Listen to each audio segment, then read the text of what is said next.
Stand by for mode 1 Charlie 17. Mark, mode 1 Charlie. And the flight dynamics officer says we look good on all sources, right on the trajectory. Crew will experience maximum G-forces of about 4 Gs at shutdown. Coming up on first stage shutdown. I think we saw them all from here. Roger, Jack. The thrust is going, all 5 up there. Running good. Roger, 17, here, go.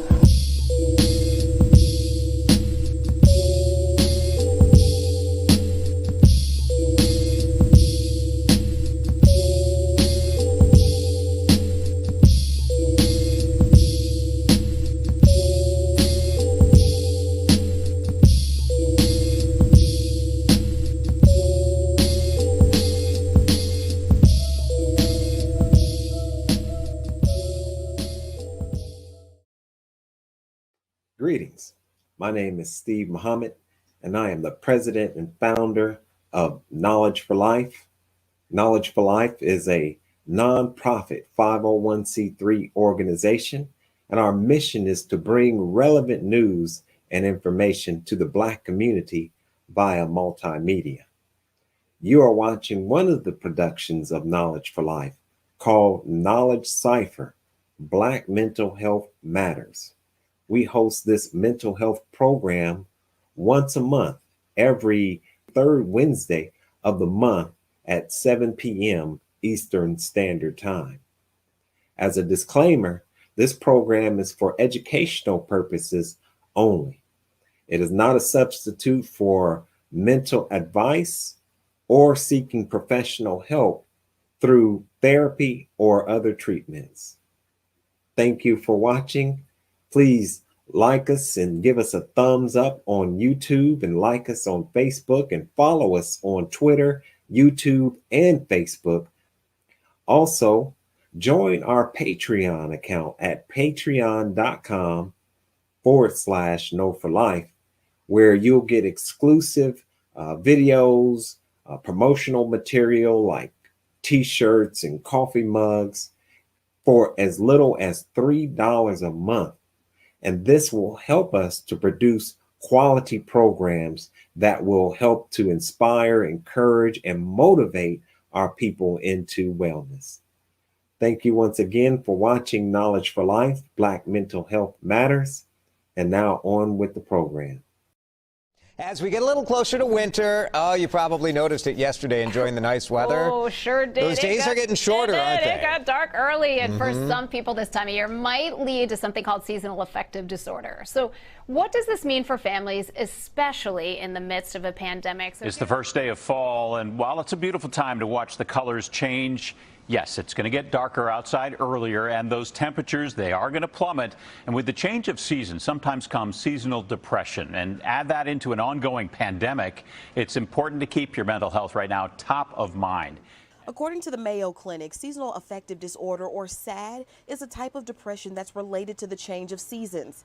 Symptoms include having low energy, changes in your weight or appetite, or feeling sluggish or agitated. Experts are warning about a looming mental health crisis in the United States resulting from the national lockdown and fears pertaining to the pandemic.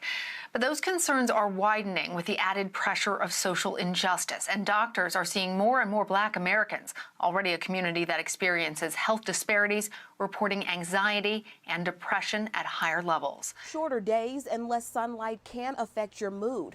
That's why we see seasonal affective disorder more in the winter and fall months than we do in the summer and spring. These are not, they are not fulfilling times spiritually, so I know that I am dealing with some form of low-grade depression, not just because of the quarantine, but because of the racial strife. Once this is over, is said and done, all of us will be challenged. I had one shift where I saw about 84 patients. The first 21 days, we had to work consecutively without an off day. These are 12, 13-hour shifts. I do 7 days in a row of 12-hour shifts in the ICU. That's all COVID patients. explosive growth of new coronavirus infections. Add on a global pandemic, the pressure is sending more than a third of Americans into a state of clinical depression and overwhelming anxiety.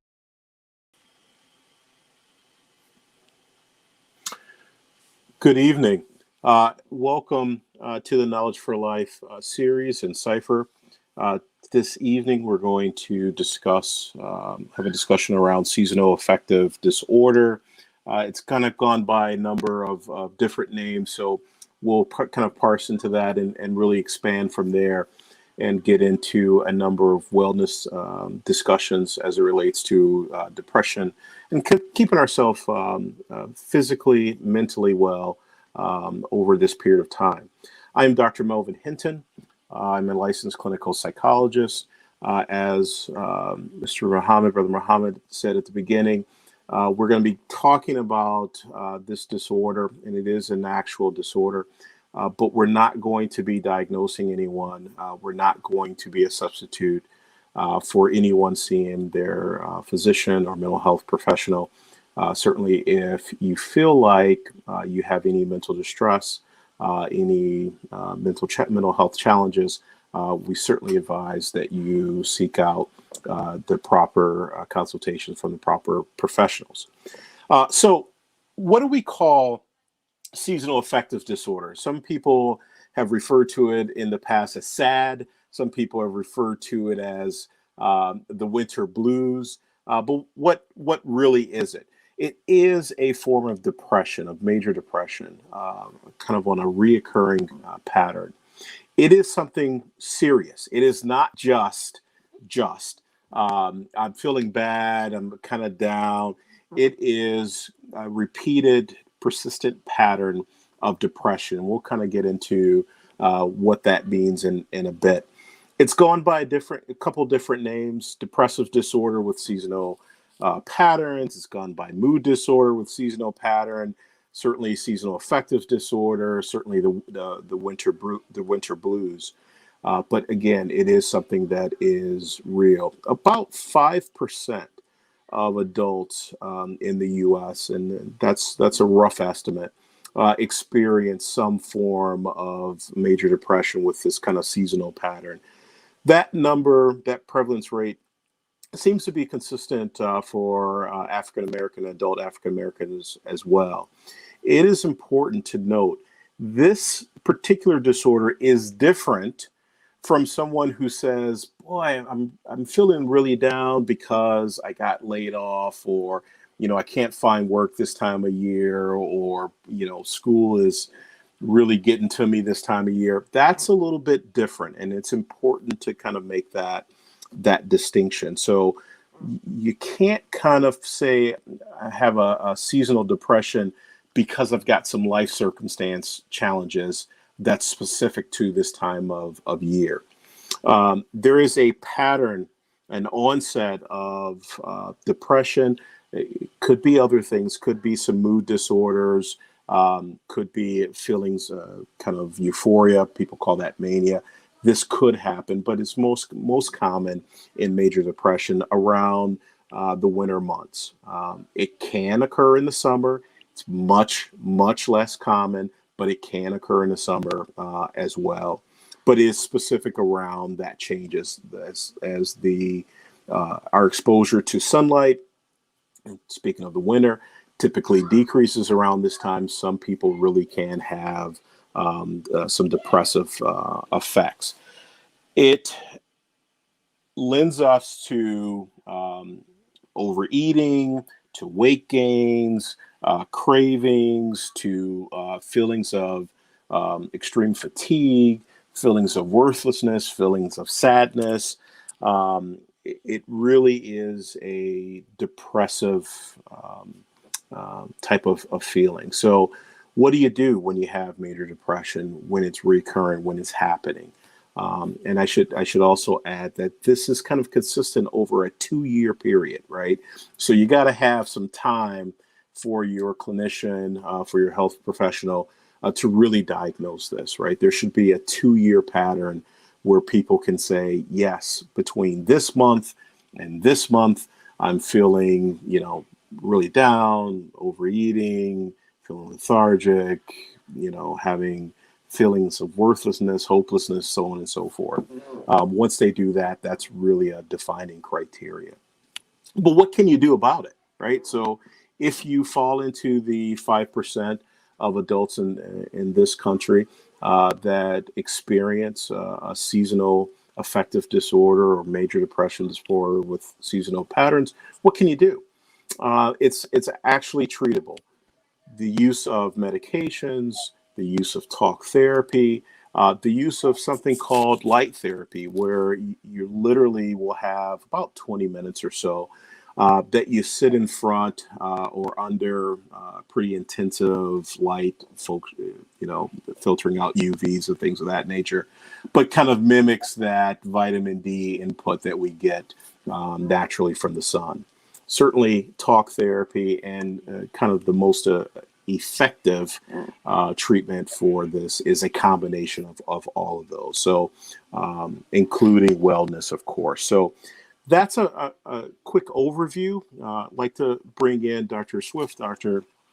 McClure, to kind of add on to kind of an overview of the seasonal pattern, major depressive disorder with seasonal pattern, and expand the topic.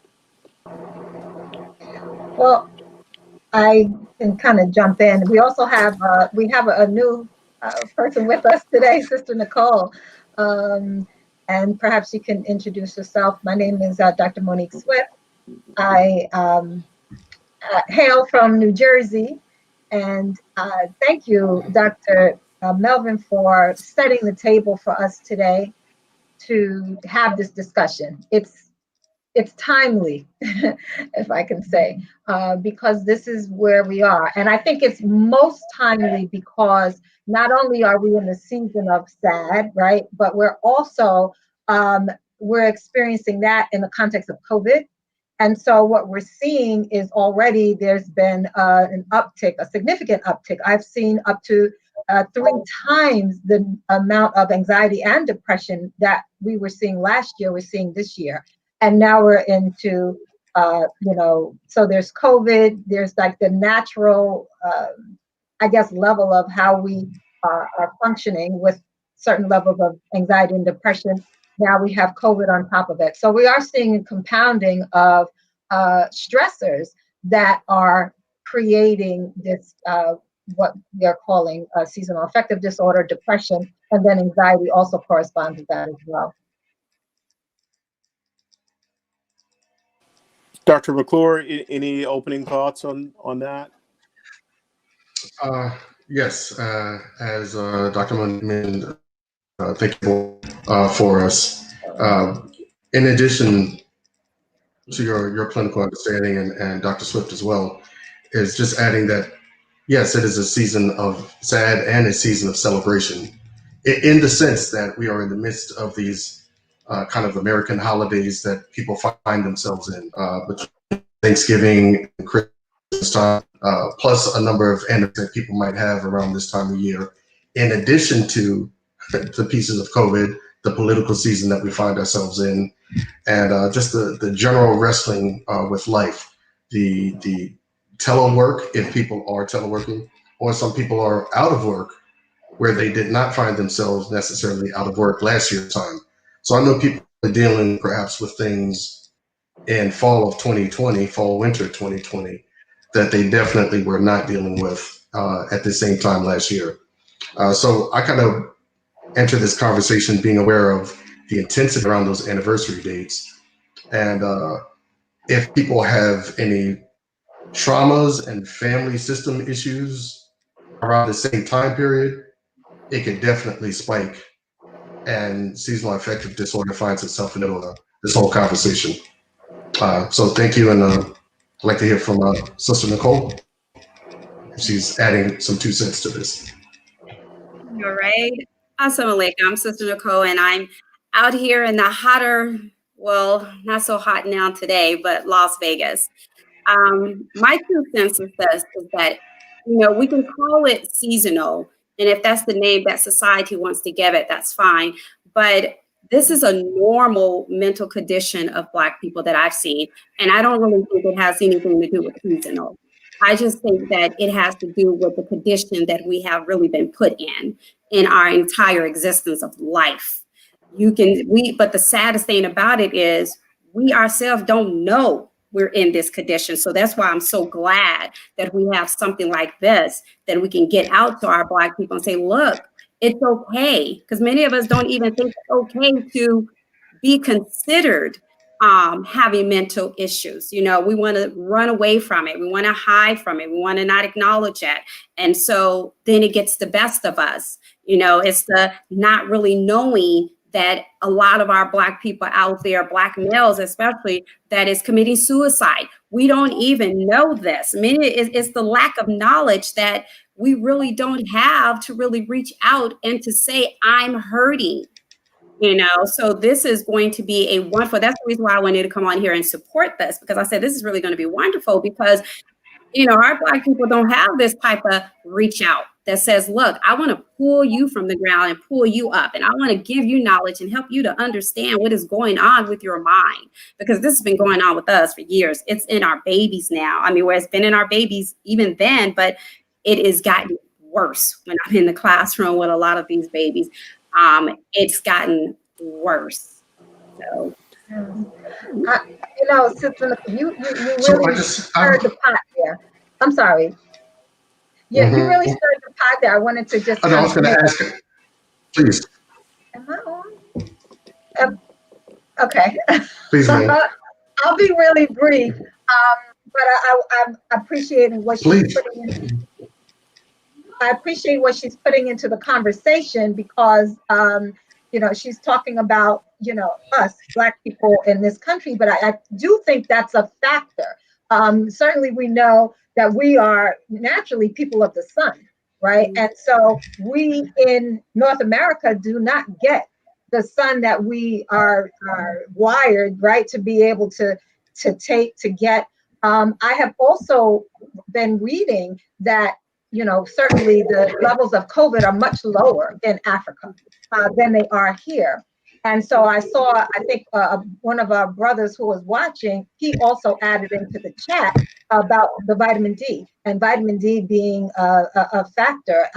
We do not get the levels of vitamin D that we require living here in North America. And so I do think that it creates a vulnerability. And I'm so glad that you brought that point forward.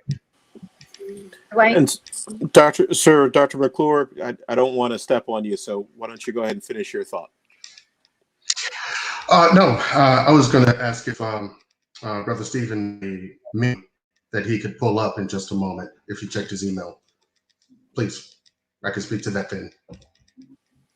Oh, okay, no problem. So we have a lot to kind of unpack here because I love the energy. And first, Sister Muhammad, I have to tell you, as someone who is in Chicago, I think it's about 30 degrees and with a wind chill of about 20. I don't want to hear anything about it's cold in Vegas at all.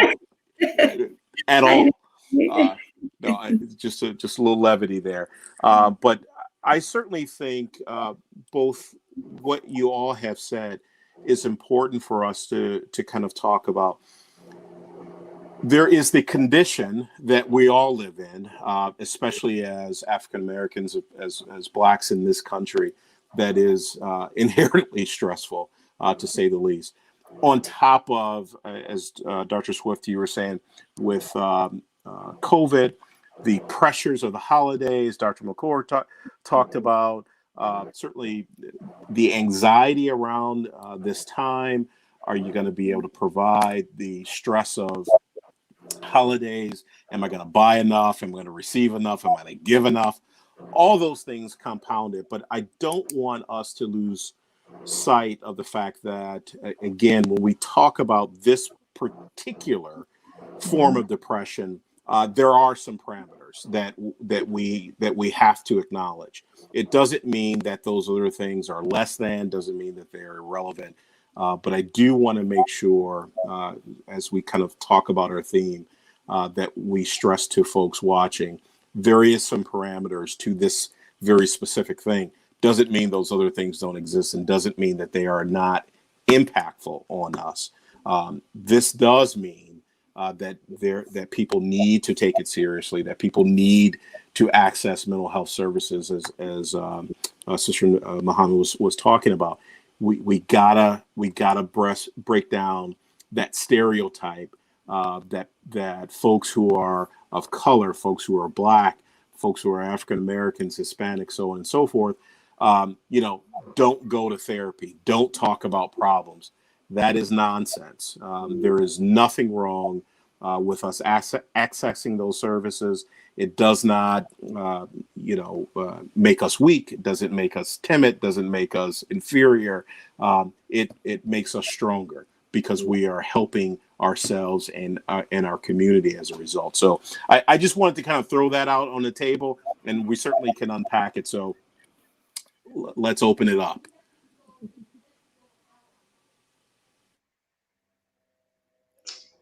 Okay, I do have a thought here. I'm thinking about just how people may have expressed this back in the day in my childhood, things I would now understand, but maybe did not understand then. For example, sometimes people might express depression in the form of a psychosomatic issue. Sometimes there may have been an aunt or an uncle that talked about arm pain or shoulder pain. They had pain in their legs. And there was another way that people may not necessarily talk about the pain in their lives, the pain around depression or anxiety, but talked about it in the form of how they're feeling it in their bodies. So sometimes we may hear, people listening to this right now might have examples of people have expressed depression, anxiety, sadness, being out of contact with family through the form of a physical ailment. And I'm not saying the physical ailment is real, that they're actually experiencing that pain, but it's how it's. And I'm wondering if the panelists have any additional kind of insight on that, the psychosomatic issues underneath depression and how it might be expressed, within our culture. Well, isn't it comfort? Isn't it comfort that you're talking about? It's easier for me to talk about, my stomach hurts. It's easier for me to talk about, I got a pain. It's easier for me to kind of express that and receive support around that. Certainly, within our community, and I'll speak very personally within my family and my history, that's an easier conversation to have than, I'm feeling sad in my head. I'm not there. It's an easier conversation to talk about something physical, right? And there's also a mindset that goes with that, right? There's going to be a conclusion to this pain. I'm either going to go to the doctor or I'm going to take a Tylenol. Something's going to happen, and then in a period of time, this is going to be done.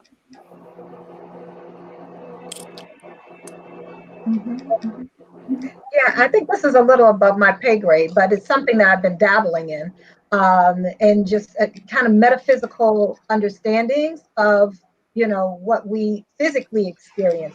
And so along with what Dr. Dwayne, what you're saying, and how sometimes we have these somatic complaints, and I think Dr. Melvin is on point, that it is easier for us to kind of talk about those physical things. It's more socially acceptable to do that. But even those physical things are telling a story, right? Even those physical ailments that we complain about have metaphysical symbolism behind them. That if, for example, you're experiencing back pain, your back is like your foundation, that it's your frame, it holds you, that there is something foundational that you're experiencing that has you off kilter. And so there are these notions in regard to kind of the metaphysical significance of physical experience of pain as well, that I think it's worth taking a look at. And also, just with the psychosomatic pain, those are attached to engrams. Every single one of those psychosomatic pain is attached to some type of engram. Something happened, but the thing is that we can never really know until we try to help our people to understand or give them knowledge to understand that it's okay, you know what I'm saying, to have to want to deal with your mental health issues. And it's okay to say it's not taken away from you. I think it's actually having to deal with the elephant in the room, sort of, kind of, to helping them to understand and grasp the fact that having a mental health issue does not take away from your character, do not take away from your integrity, does not take away from you at all. Is actually going to add to you, because in order for us to get them to even acknowledge, like, this heart pain that I'm feeling, or this back pain that I'm feeling, or this leg pain that I'm feeling, it connects to something. I need to explore that, but they don't know to explore that. So they still just take bad things. Like you said, they'll pop pills, they'll go to the doctor, and the doctor can only see or tell you, unless they're a psychologist, can only sit up here and really examine the core, the outside, but they're still not getting to the core. So therefore, you're going to keep coming back, but that same issue. So until we actually can reach them and get knowledge to them, then this is where, you know, that's why this is necessary. But this is where we will be at and stay. Sis, could you mention, I'm sorry, Dr. Member, but you mentioned the word engrams, and I there's a word I understand, but I think some of our viewers may not understand. Can you just say a little more about what that means and how that connects with depression? Okay, well, the engrams, when you're taught in auditing, is that engrams can be keyed in, but engrams is what is pretty much the blockage from your memory bank. It's kind of like, oh God, what's the word they use?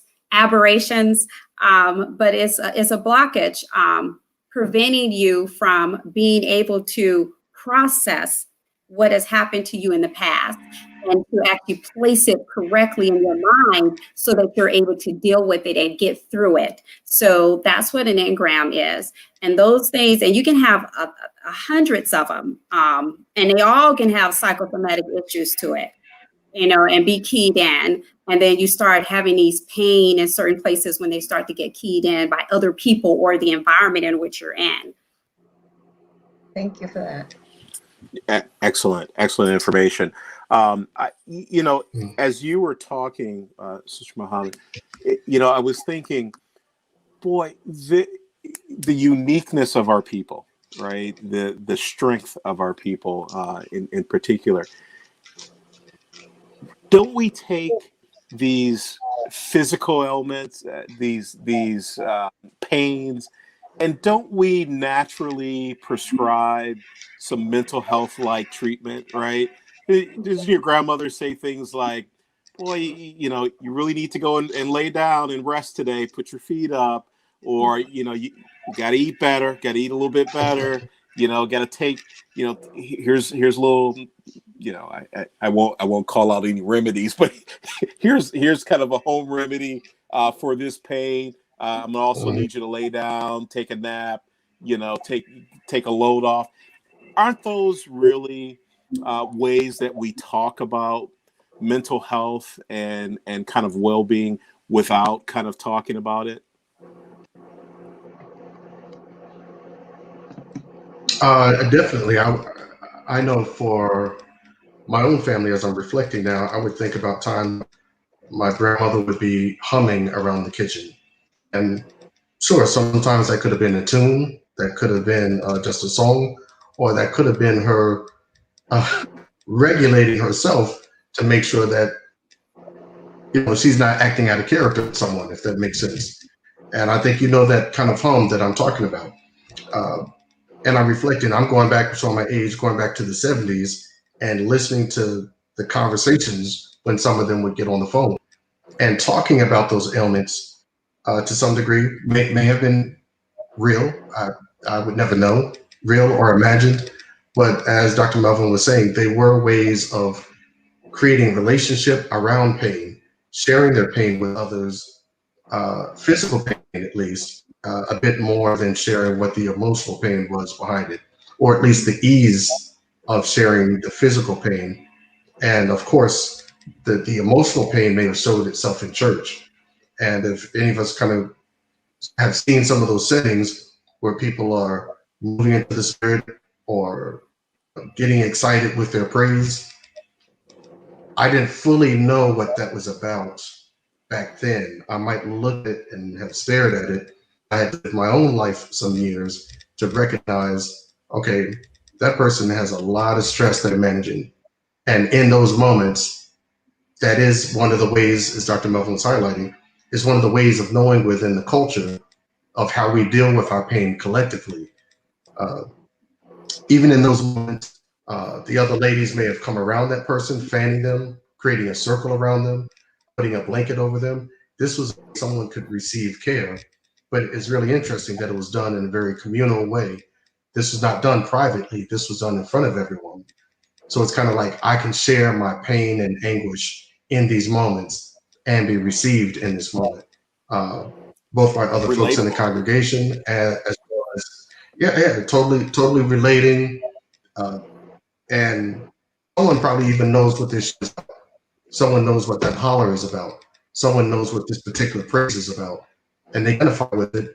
And who knows what those conversations led to later on after a service, where people may have whisked someone off to the back to go talk to them, sit down with them. Maybe they met with the pastor at that time. Maybe the deacons met with that brother or that sister and gave them some additional care. These are things I didn't fully understand then. When I see people get to that place spiritually, there could be any number of things going on. So what we're saying is therapy and counseling is an additional place where you can start to move into the personal work of what that is about, not just taking it off for the moment and getting rid of that stress for the moment, and then next week showing up again with that same stress. You know, therapy is designed to go into that issue and begin to alleviate and reduce some of that over time.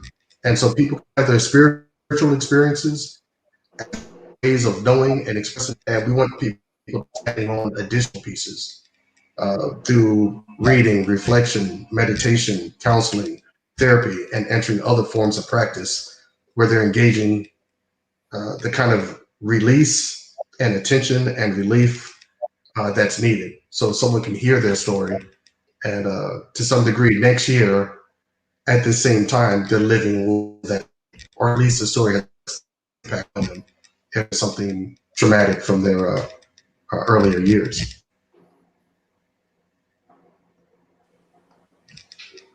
Yes, excellent. I could not agree more that that sense of community, that sense of understanding. I can share this pain, right? I can share this angst with others. I think, again, going back to Sister Muhammad, what you were talking about, you know, making sure that people understand that they can talk about this, go to therapy, process it, right? We've just historically done it in other ways, and now it's to your point earlier. Now is the time to kind of say, didn't that feel good? Didn't it feel good when you were in church and people came around you and fanned you, and you know you went in and you spoke to the pastor, you spoke to the rabbi, you spoke to whomever? Didn't that feel good? And wouldn't that continue to feel great, right, when you are in an environment where it's all about you in the kind of therapeutic session, right? You get to kind of say, hey, I'm here to process and unpack all these things in my life and not have to worry about your therapist's day or how they're doing in that sense. So I just want to add to that real quick. So you're really highlighting that our ways of approaching therapy, some people could be very much taught culturally. So, for example, if someone was kind of in the spirit in that moment and they were being surrounded by others in that moment, I'm really feeling the congregational space of that release for that. And I'm wondering about people being able to access group therapy. Of course, COVID interrupts some of that. But down the road, people really be saying what group counseling or group therapy is looking like. And maybe that communal space might be the modality that is necessary for some people to move into because they need to share in that kind of congregational shared space. because they feel like someone perhaps in that circle can identify with their experience, maybe a bit differently than a one-on-one experience of therapist-client is therapist and clients of sorts, or at least a group approach. I don't know if anyone had any thoughts on that, group versus individual. Therein is kind of like a point of distinction between whites and blacks, kind of a European-centered perspective and an African-centered perspective, where that, I know I've said this in past shows, but from our traditional way of healing involves coming together, right? And so from a European perspective, when somebody's ill, we put them away. We abandon them. We distance ourselves from them. But from an African perspective, there's a coming around, there's an embracing. When people are ill, there's a belief or understanding that there's some sort of breach in the community. And so people come together when there's that injury, when there's illness. And so I feel like you were kind of speaking into that a little bit, but that's something because we've been socialized into a European perspective, we go that direction. We don't embrace. And in so doing, we haven't gotten rid of our genetic makeup, but our genetic makeup is wired to be able to feed from the energy and spirit of others in order to extract our own healing. And we miss that when we kind of just stay in just a European way of functioning.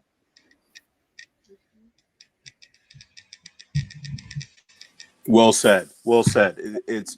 There is no shame that any of us should feel in tapping into what's innate to us, and what's innate to us is to be in that group, to be in that community, to rally around each other. Nothing wrong with that.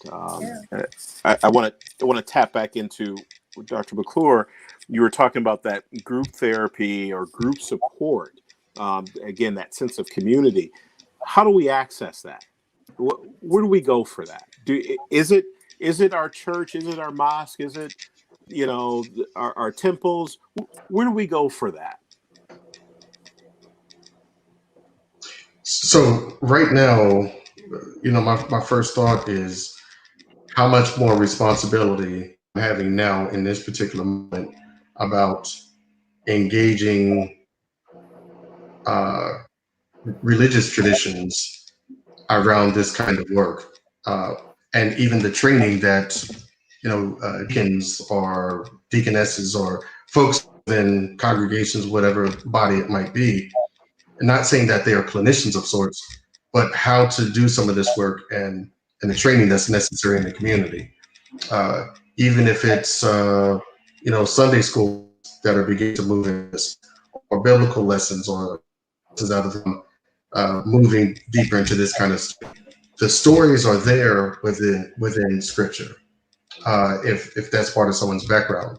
And I'm sure we can find, I'm not sure, I know we can find aspects of depression, anxiety, grief, loss, all scripture. And if people started seeing the stories from that perspective, they might feel more comfortable engaging it because Abraham was there. They're more comfortable engaging it because they know Sarah was also in that same place, and a number of people throughout the scriptures.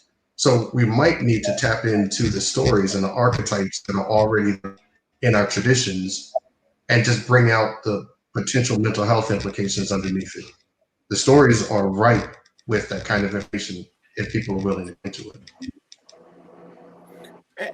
And I think, if somebody else wants to jump in, I think the other part to this is, yes, that is certainly a place or places that we can tap in, but it's not the only, right? There's nothing wrong with our communities and our neighborhoods, our social circles, our positive social circles, that we may feel comfortable kind of having that the start of that conversation, and then those circles may encourage us to go and seek out other avenues to continue that in kind of a more maybe structured environment. But I think we can access group therapy in any number of places. There's nothing wrong with going to your social circle and saying, hey, I'm having a hard time today. Let me tell you about it, and people listening and people kind of giving you empathy and responding, hey, in kind, here's what's going on with me. I don't know if anybody else have any thoughts on that. Yeah, I think, go ahead, sis. Oh, my thought on it is getting, when you talk about us being able to access our own social circle, our own social circle is us. And 9 out of 10, a lot of times we don't even trust us to even access that social circle. So that's, it's a lot of, it's going to be hard work, but I think the first step to start with us is trying to get us to understand mental health in its entirety, and then trying to identify within mental health where they place, so that they can start understanding that, oh, I place here. I do need to talk to somebody. It's like going to an AA meeting and standing up and say, yes, I have mental health issues. I want to come there and I want to talk about it. We have to get our people to that level, because right now they're not even at that level, and they're in the communities, and we all go into our most distraughted Black communities, because in every single state in America, a Black community, because it looks the same from state to state to state. And so even going in there, you see the mental issues that we have, when you see how our people are going and maneuvering around in this world. It is actually getting them to understand.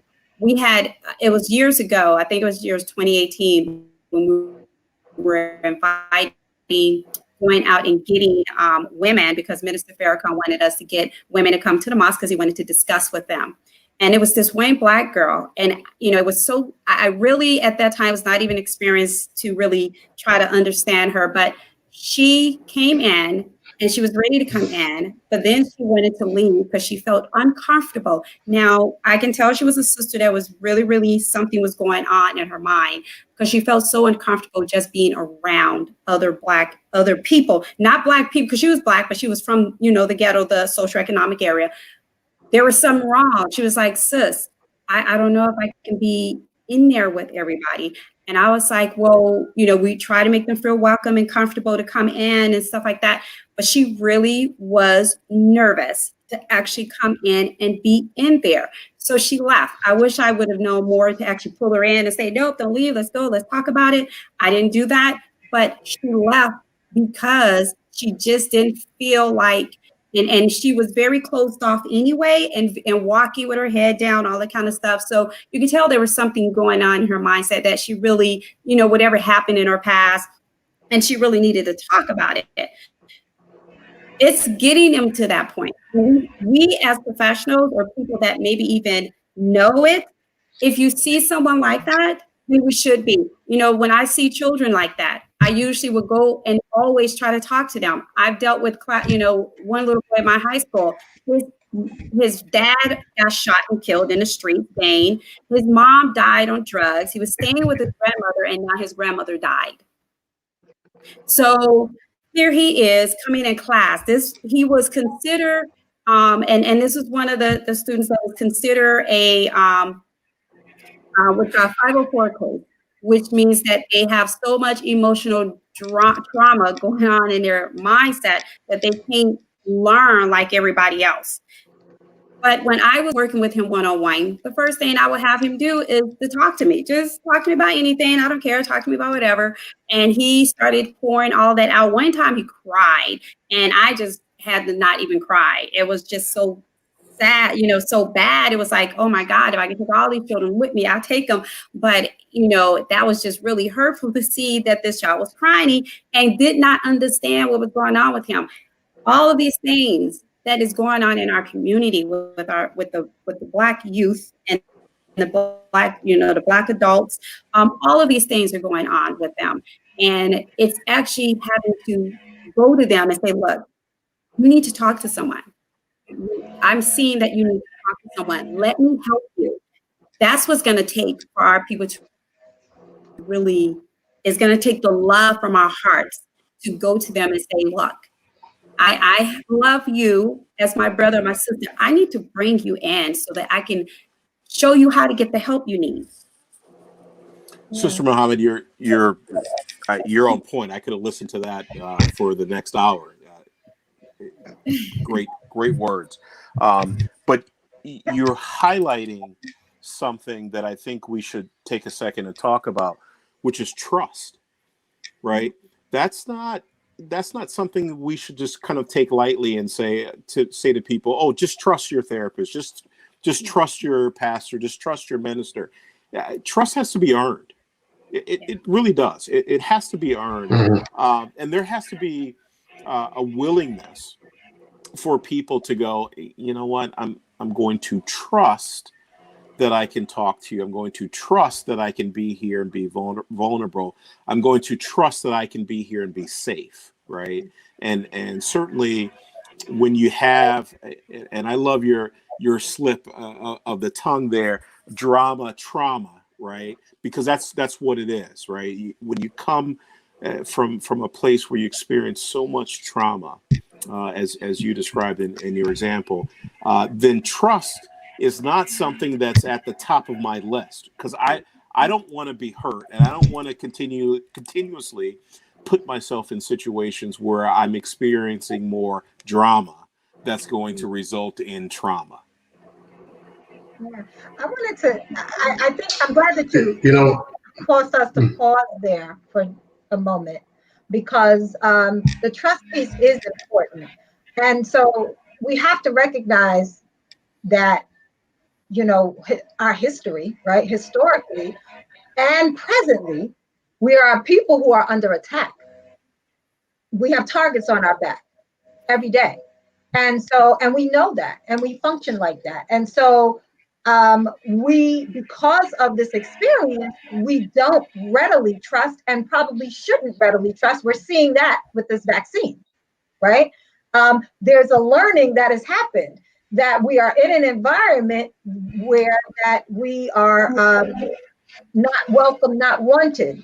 And so I think this falls into why there's this general distrust, and particularly distrust of the medical system, which also connects with the mental health system as well. And so that's a hard one, like Sister described. That's a hard one to bridge, but it causes me to think back to our informal ways of connecting. When there's an expectation there, I expect you're going to give charity. I expect you're going to join the mosque. I expect that you're going to take this medicine. I expect that you're going to talk to me freely and tell me your personal stuff. When there's an expectation there, people tend to be leery. I don't know, because I've been here before, so I'm on guard. But what we've moved away from, again, is those informal ways of being together in healing ways. My dad recently, I was talking to him, and he was talking about the barbershop and how the wisdom really that kind of circles when men get together in a barbershop and teach the young one what the older one knows, and the young one kind of sharing things. And so there's this sharing that happens that facilitates socialization, it facilitates maturity, it facilitates connection, right? And it facilitates healing. We see the same thing in our mosques, in our churches. We see the same thing, just going to visit one another at grandma's house, right? I was recently, I don't even remember if I was reading something or hearing something, but it brought me back to the days when I wasn't there. I've heard of them. The days when, the women in the neighborhood would get together and just snap peas on the porch, right? And they got a big pile of peas, and they got their newspaper spread out, and they're all from different houses, but they all come to someone's porch and they sit there and they're snapping. They're not just snapping peas, right? They're building with each other. They're sharing energy with each other. I'm reminded, sis, when you were talking about, my husband is a construction worker, so he has helped me to understand, we've all seen it, that a house, when people are not in it, it will deteriorate. right? If there's no energy, my mom used to have a house in the Poconos, and we used to go visit there on occasion. I'm sorry, I'm going dead. I need I'm reaching for my charger. But my mom had a house in the Poconos, and we would go there, and when it was new, we would go there more often. Then after time, but she was constantly, the house was almost brand new, but she was constantly fixing this, fixing the leak, fixing that. Nobody's in the house. When nobody's in the house, a house will deteriorate. My point is, human energy is requisite for us. And so I would, leave with that point. Thank you. Okay. Dr. McClure, why don't you go ahead? So there's a meme that's been showing up for me this week, and hopefully it appears up here, but I'll go ahead and read it. It's focused on these three pieces of personality, family traits, and culture. So just reading this, trauma in a person decontextualized over time looks like personality. Trauma in a family decontextualized over time looks like family traits, and trauma in a people decontextualized over time looks like culture. So as I reflect on this, and I want to get some discussion on this meme, I'm thinking about the conversation that I'm hearing. Pieces of trauma that shows up in our culture is this generational narrative. Earlier, we were talking about the psychosomatic issues of how did we learn how to talk about our pain physically and not learn how to talk about our pain necessarily emotionally. That is a learned behavior passed down from generation to generation. I think in the movie Soul Food, I think it was Cousin Pete or Uncle Pete. He was upstairs. He stayed in the back room. We didn't see him throughout the entire movie until kind of maybe the 3 or 4 minutes of the movie or so. But they would take food up to Cousin Pete or Uncle Pete, and he was kind of with the family, but there was someone that took care of him in that sense. And so the community recognized they had to take care of the ones that might be sick and shut in or might have some mental health challenges. But his sister understood, or his aunt understood, his mom understood, and someone took him in. So as this meme, if that meme could go back up, I just want to get a little discussion about what trauma looks like in our personality, what it looks like in our family, what it looks like in culture, and if anyone had any reflections on those these three issues here. That learned, as you kind of say, that learned, those learned characteristics, right, that are ingrained in us, as Sister Muhammad said, throughout the country, in every state, in every community, we can kind of pull that picture up. What do we expect? What do we have to deal with? How do we teach our offspring, our young? We teach them to be on guard. We teach them to not display feelings. We teach them to, kind of deal with this. And it's just kind of how it is. As you kind of put that up, that wording was powerful to me. That trauma and how it decontextualizes into a culture. That's something we really have to combat. So when I hear the whole trauma and decontextualize, it's like I've heard people say, well, in certain circumstances, well, that's how Black people are. That's how Black people. No, that's way too easy. That's way too dismissive, and highlighting it never is ignoring the history of whatever that thing is, of where it comes from, of where that trauma comes from. So when we could just look at stress points, we could look at how someone responds to a stressor. The first person encounters the stressor and they can work through it. And maybe something within their family system has taught them that we handle stress through conversation, through dialogue. But the next family, stress might be bombastic of sorts. They're slammed doors, they're raised voices. Or sometimes people raise voices, but that doesn't mean they're angry, and it doesn't mean it's going to turn into anything. But that's how they talk in the house. Everyone else in the house, but yelling does not always equate to anger, which if we look in sometimes in the community, how are police responding when they hear two people yelling? Are they reading that as anger, or can they kind of decontextualize it in a moment and recognize maybe within a culture, that's how they're problem. They're yelling it out. That may not be how you choose to do it, but that's how they're working through that issue. So I'm kind of really looking at not just labeling these behaviors as Black, but labeling these behaviors as trauma. Even if it shows up individually as personality, if it shows up as a family trait, or if it shows up within a culture. There's a psychologist, I believe that's his background, Edward Bruce Bynum, and he talks about kind of family systems work, but he talks about, kind of like the collective unconscious within families. If many of you think Ubuntu, I am because we are, basically the community is a reflection of the individual, reflection of the community. The community as a mirror, if the community is fractured like that mirror, then how do we see ourselves within the context of a fractured mirror? And if we're looking at that fractured mirror in terms of we know how it became fractured. It became fractured not 10, 20, 50, or 100 years ago, but hundreds of years ago. And I think this show, what we're doing tonight is we're teaching ourselves new ways of being within culture, new ways of self. We don't just stop at the church door or the mosque door or the temple door. We continue from that place and we move into shared conversation. We move into the dialogue. As Sister Muhammad, when we see someone hurt and pain, we're now more inclined to reach out to that person, recognize maybe there's a personality trauma, maybe there's a family trait, or maybe there's a cultural trauma in there that's happening to that person in that moment. Having to get those positive traits to have as much impact and have as much power as those negative traits, I think is certainly key.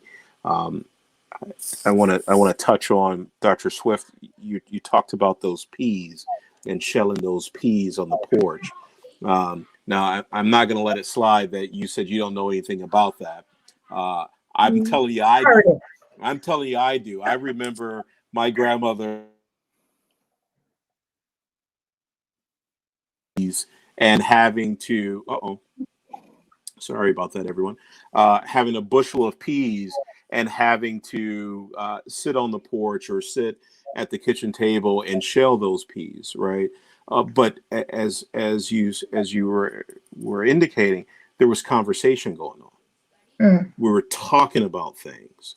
Grandmother to grandson. What are you doing in school? What are you learning? What do you want to do? Those type of things. But I can remember, my grandfather and my grandmother sitting on the porch shelling peas, talking about, here's what we're gonna do next. Here's the family vacation that's coming up. We're gonna plan for this or plan for that. There was that conversation, and I think if we can figure out how to advance those cultures, those traits, those family traditions back forward, then maybe we can combat some of this trauma that we've all kind of been talking about, because those were impactful healing points, at least in my experience. Yeah. And thank you for reflecting on that. I was that in connection with what Dr. Dwayne was saying with regard to the trauma. The thought that came up for me about that kind of decontextualized trauma is that decontextualized trauma is for us equal to the internalization of inferiority, which ends up manifesting as trauma on all of those levels. That internalized inferiority on the personal level, in the family context, as well as in the culture. But you made a good point too, Dr. Dwayne, that if we don't contextualize it, when we fail to contextualize it, then it becomes, we end up misdiagnosing it or misreading it, right? The person, the people, the community, the culture becomes somehow deficient, defective, right? Something's wrong. But meanwhile, it's not that, it is the environment wherein these people exist. And just to even add in when we're talking about all of this, because all of this is so true on every single level. Adding in auditing with this, when we're talking about, this being trauma and it's decontextualized, and then it's our personality, it becomes our personality, or it becomes the family traits, or it becomes a culture. When I got audited in 2011, when I started my journey into auditing, I went back to the basic. And when you go back to the basic, you kind of knock out so many different engrams. You knock them out. And I was considered a pre-clear in 2012. So not a clear yet, but a pre-clear. And then I stopped actually going through auditing or getting myself audited. But what I wanted to say about this is that memory has life, and everything that's happening to us, sometimes it's not even us. We're dramatizing what has happened in the past to our families, because when you're in the womb, I found out that when I was in the womb, my mom and my dad argued a lot. And of course, my dad and my mom split up when she was 8 months pregnant with me, but it was a lot going on outside that womb, and which managed to put itself into my what you would say personality, but really was just trauma that I experienced. So when I went back to basic, that was knocked out, and it was like, wow, I didn't even know there were certain things that I was saying that was really kind of, if you can really, the terminology self-hate towards self, that I was actually say, words wise, that I didn't even know that came from whatever happened when my mother was pregnant with me. But then not even that, coming out into a world that really does not have our best interests at heart. So then coming into that world, then having to compile every other aspects of what I dealt with as a child that began to come into my mindset and trauma, and then also become my personality of who I am, it became my personality of who I am right now.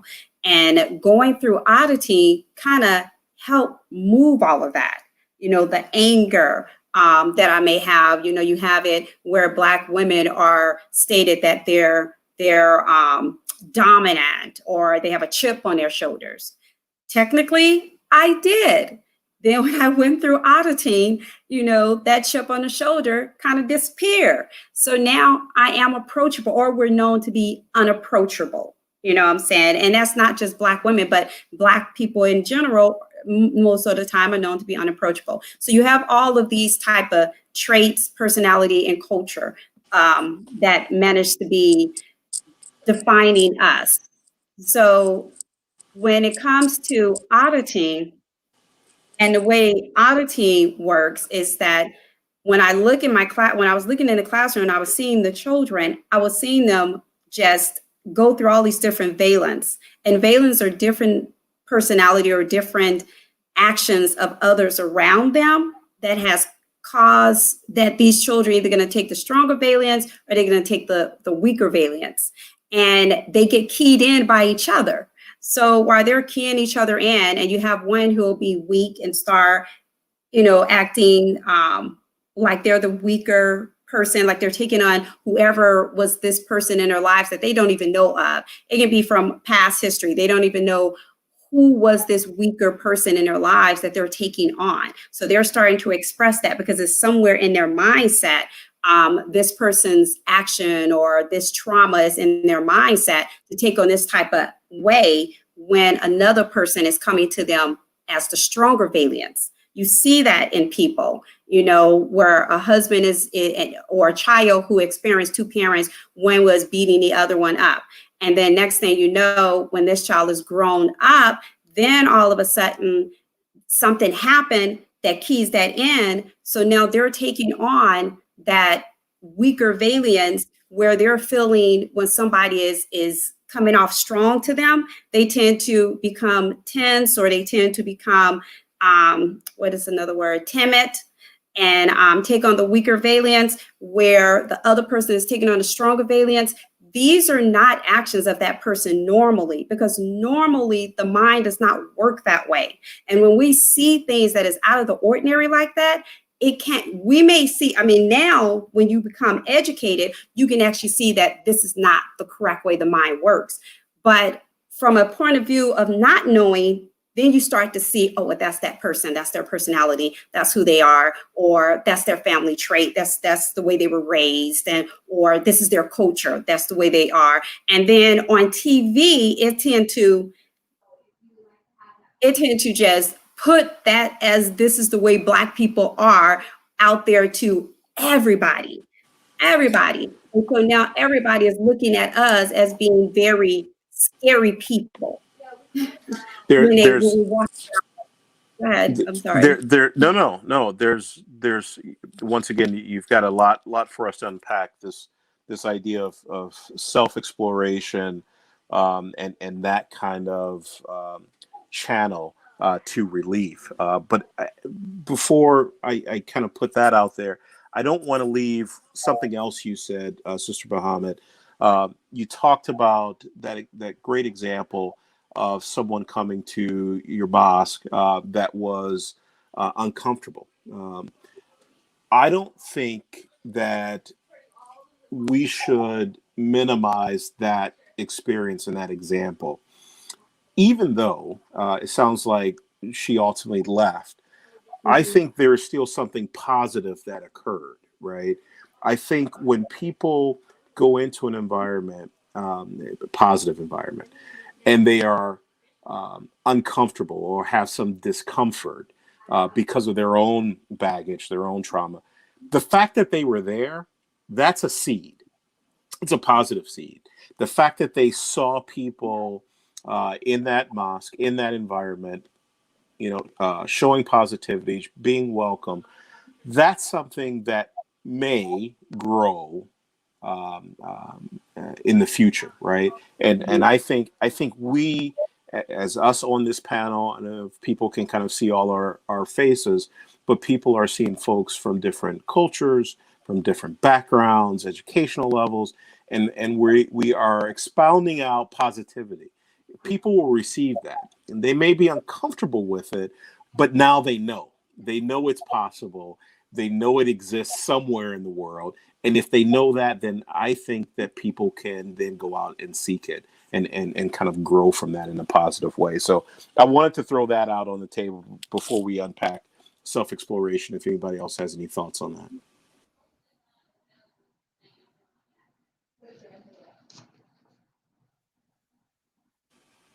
Or not. Dwayne, I think Dwayne's trying to talk, but you're on mute, Dwayne. He's muted. Oh, yeah. Back on mute. Yeah. Thank you. So I want to get into the decontextualized part, and as Dr. Monique was mentioning, in the sense that getting underneath the story. So if people are looking for a real life example, I want to add to what Sister was doing. She was giving us some real life rules. I want to add to that. So sometimes in sessions with a client, I'll ask them to take a simple sheet of paper and fold it in there. And on the left side, say they're talking about their mother or their father. You can choose. And tell me about the things about your mother that you love, honor, appreciate, or respect.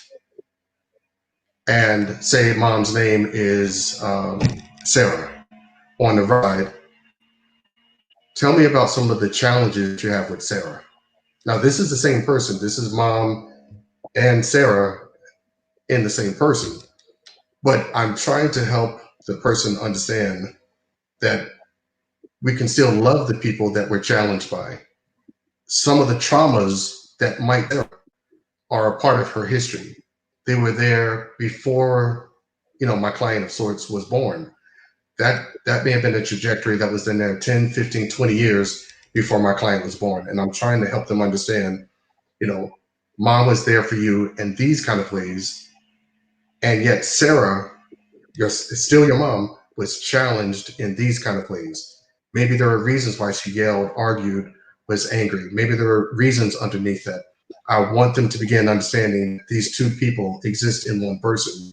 And so they can start to separate the person they love from the person that has that trauma in them. So they can start to understand, wow, I love mom, and I recognize that these parts of Sarah might come from a history, and that history might come from trauma, more than likely. And that trauma might be tied into the culture and the family systems, which became personality traits in her. And I want my client in that moment to understand those personality traits might also be in them, because they might come from that same stem of family trait trauma, the family systems trauma, and the cultural trauma. I want the person to see that the same people that we are challenged by are the same people that we love. And the challenges that are in mom, for example, or dad, whoever, are the same challenges that are within us. How do we take a moment to look at ourselves and see ourselves as individuals, in the sense that, hey, I love, honor, and respect these things about myself. I value these things in myself. And in the same instance, the challenges that I have. Here's how I show up. Here's how I show anger. Here's how I'm picking up on the family lineage of trauma. Whoa, I'm doing trauma just like my mom did trauma. And I'm doing trauma like grandma did trauma. And now you're seeing 3 generations of it. So if we can begin to separate and bring back together, separate and bring back together, and the ultimate goal of seeing this thing that used to be one, see it split out into these 2 different manifestations, and then trying to bring it back into the wholeness once the trauma can be kind of deciphered out or decontextualized in a sense. So thank you. Well, I'm glad to see that some people are watching and enjoying what's being said. There's a number on the screen for our viewers. We are welcoming questions, comments that you may have, so you can call into that number with any questions or comments, and we'd be more than happy to engage with you. It looked like you were going to say something, Sister Nicole? No. Okay. So just to keep it going, can Sister Nicole, can you talk a little bit more about that self-exploration that you went through, that process where you kind of felt like after doing that, you're relieved, healed of some of that trauma, some of that baggage that you talked about? Can you talk a little bit more about that for everybody?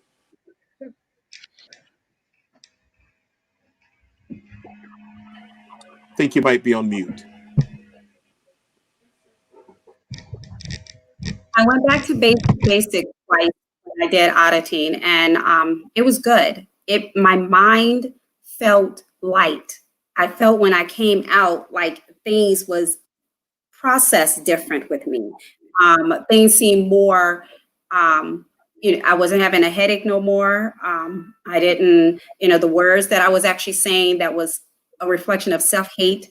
I wasn't saying those words because I used to say, I think say a word that was that would come to the fact of me actually calling myself, not smart, or saying like I'm stupid or something like that. And I used to say that. And when I went through auditing, what I recognized when I went to basic the first time, I was literally in my mother's womb. And I literally can hear the thing that has been stated to my mother that I used to say myself. And it was like, wow, my father and my father was not a nice man to my mother. He was abusive. And I can hear my mother, her valiance. And I realized that I've actually taken on her valiance, her weaker side. So when someone would come off harsh to me, I would kind of shy away or be timid, like, okay, it would make me nervous inside, like, oh, this person is speaking strong to me. And I wouldn't even understand why. Like, why does this makes me feel this way?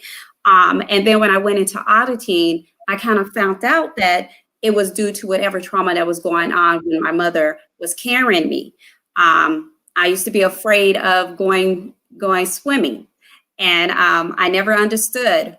And it took me all the way back when I was in the first grade. I fell in a swimming pool and didn't know how to swim. We were in a community swimming pool. Nobody came and got me.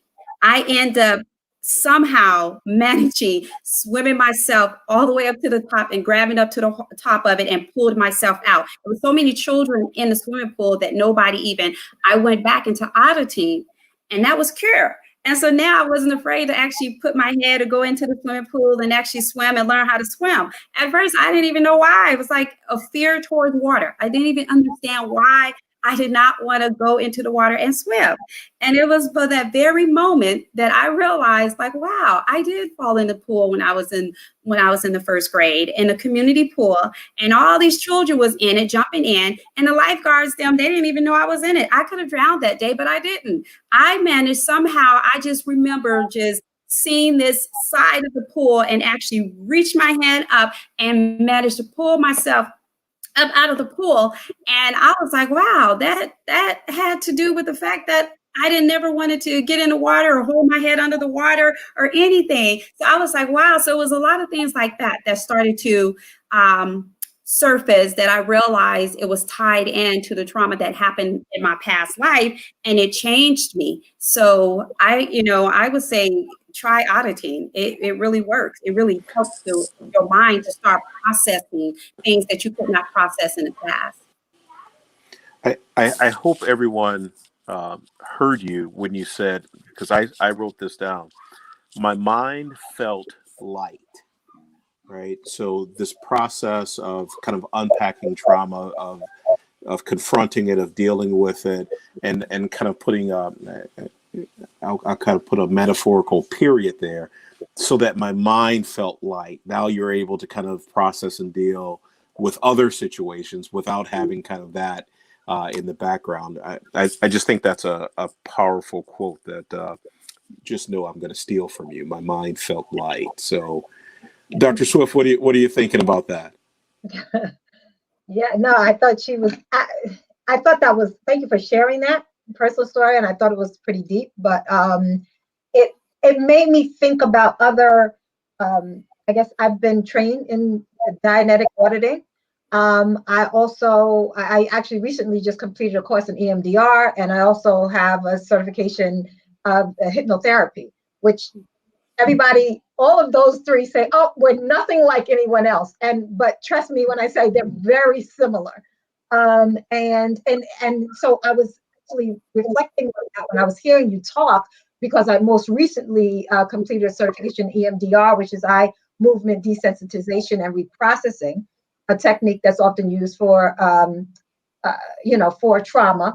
And in that, there's a similar, what you described is quite similar. When I've used it, I've seen how people are able to process in an unhampered, fettered way. It's just, there's a clarity of processing. And I'm honestly, the literature behind EMDR shows you don't exactly know what's happening, but it works. And it's similar to what you just described.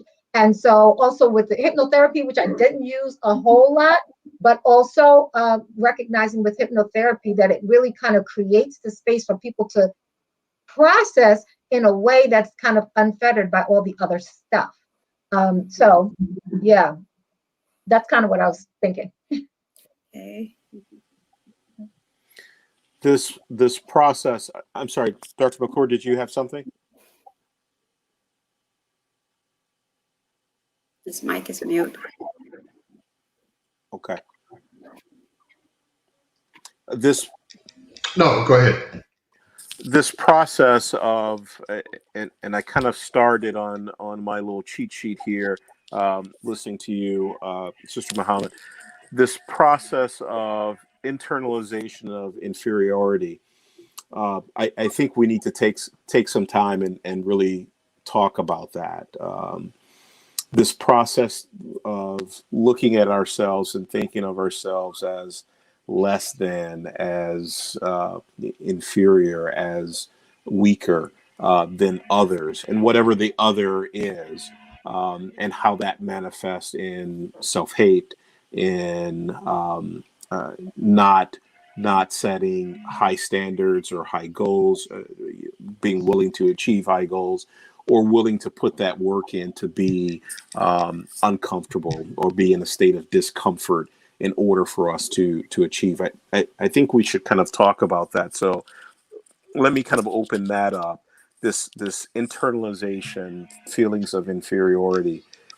How do we combat that, especially in our community? How do we begin to talk about that and get people to realize that is a powerful cancer, using that metaphor, in ourselves? So I want to lead in with, we've mentioned ACEs before, or adverse childhood experiences, but I want to highlight a particular meme in just a moment here, which is called the Philadelphia ACEs. And we may have even mentioned that before this. Philadelphia's graphic makeup look different, and not just because it's Philadelphia, but that there were certain issues that happened in the community that were not necessarily represented in a traditional ACEs questionnaire. So they added 5 new areas to include witnessing violence in foster care, bullying, experiencing racism or discrimination, and feeling unsafe in your neighborhood. Dr. Melvin was just asking us, what can we do to begin maybe processing or working with these issues? So one of the first things I'm suggesting is to not take the trauma and be dismissive of it, but to recognize as trauma. Sure, we say that we play the dozens or Jonan or whatever it is, and I understand that within the community. And we probably have all seen times where that has gone to its extreme. It's gotten so extreme that it's now violent. It's now 2 people snapping on. And what kind of shared trauma do people participate in where they are snapping on each other at those levels?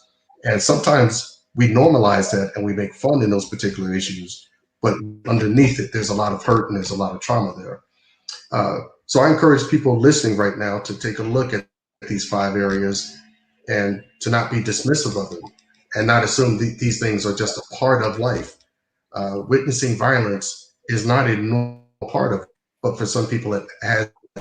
Feeling discriminated against should not be a part of life, but we know that people do feel discriminated against. So some of these 5 areas are not normal things, but because of the stress and trauma of certain areas, communities, and families, these things have been made to be normalized.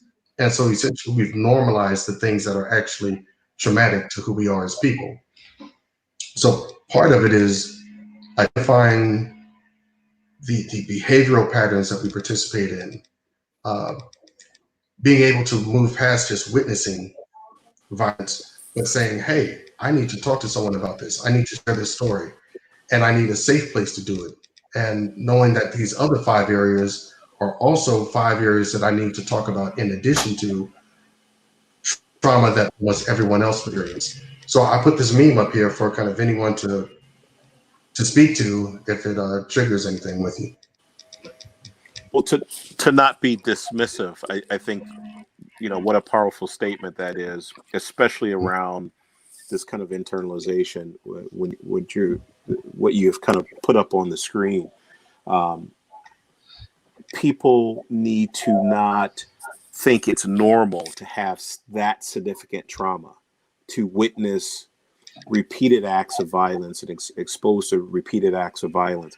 That is not a normal condition, and we should not treat it as such, right? And so, like you said, not being dismissive of trauma. I certainly think that is one way, probably a really important way, to start combating that kind of internalization of inferiority. What I have to say about this is it's not normal. on any level, it's not normal. But we have to look at what was as opposed to how we got to what is now today.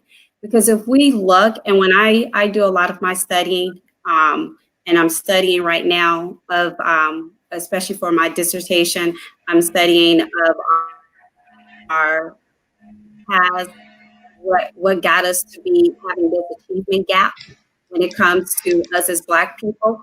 And we know that before integration, we didn't have no achievement gap. You know, when you look at our educational history and what type of people we were before we were, you know, we were made to think that integration was something we had to have. We have to look at what we had 30 Black women that was highly intellectuals that sat up there and helped us to reach the moon. We had the great debate from a Black college that pretty much knocked Harvard. Was it Harvard out the box when it came to the great debate? You know, we had we had the Black Wall Street.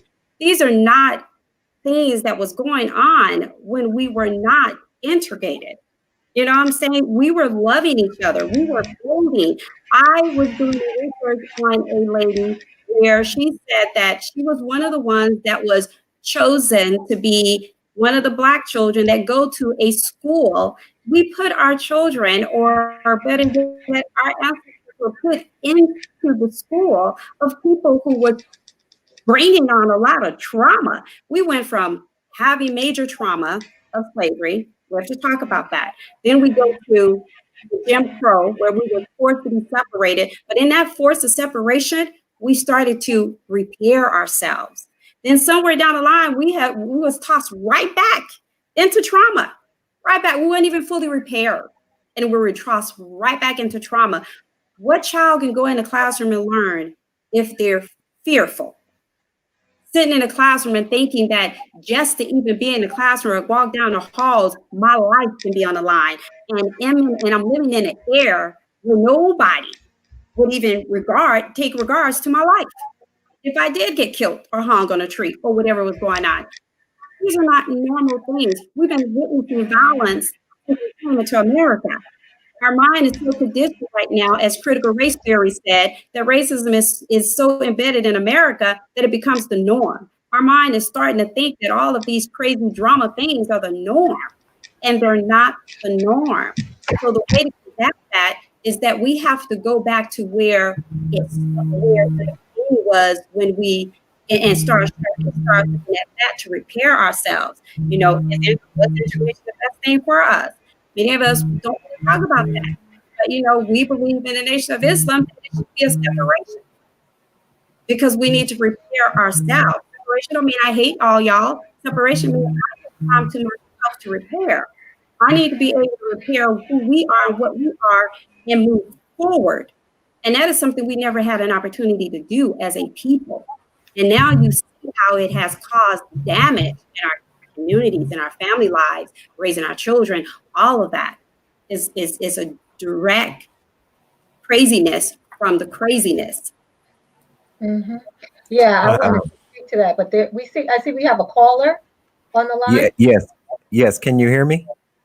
Yes, we can hear you. Yes, I wanted to ask a question about some of the things that you all are saying about trauma and how these traumatic experiences shape how we act and react. But as I hear you saying that some of these traumas can be inflicted in the womb, and I've heard Dr. Swift also talk about epigenetics and how we carry and how some trauma can be a carryover. So I guess I'm just asking, as you're saying, Sister Nicole, how can we really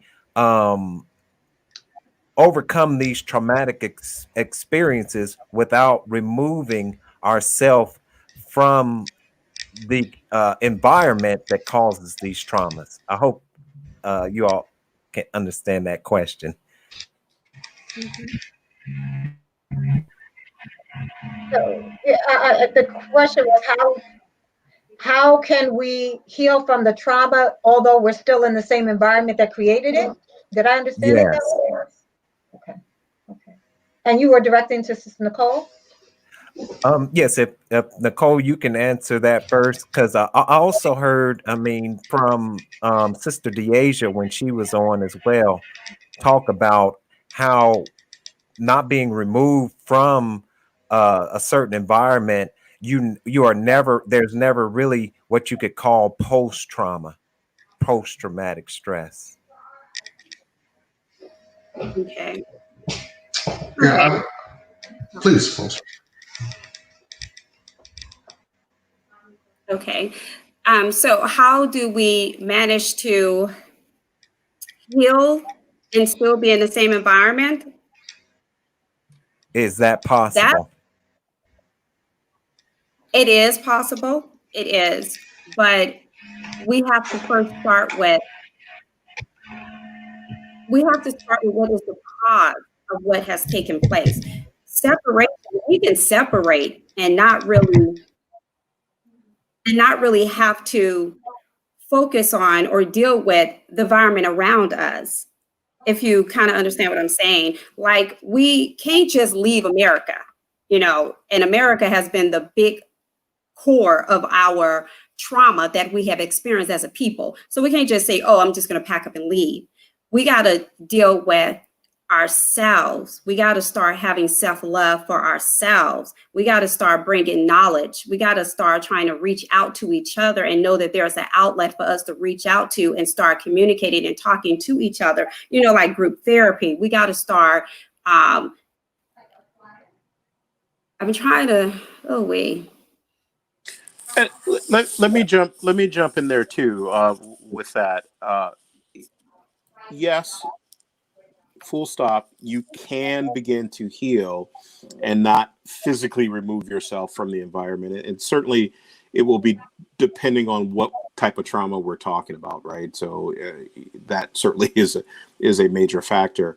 But starting that process to kind of think about and unpack the trauma, so that you can, as Sister Muhammad said, so that your mind can be lightened, so that you can process other things. There is a way to do that.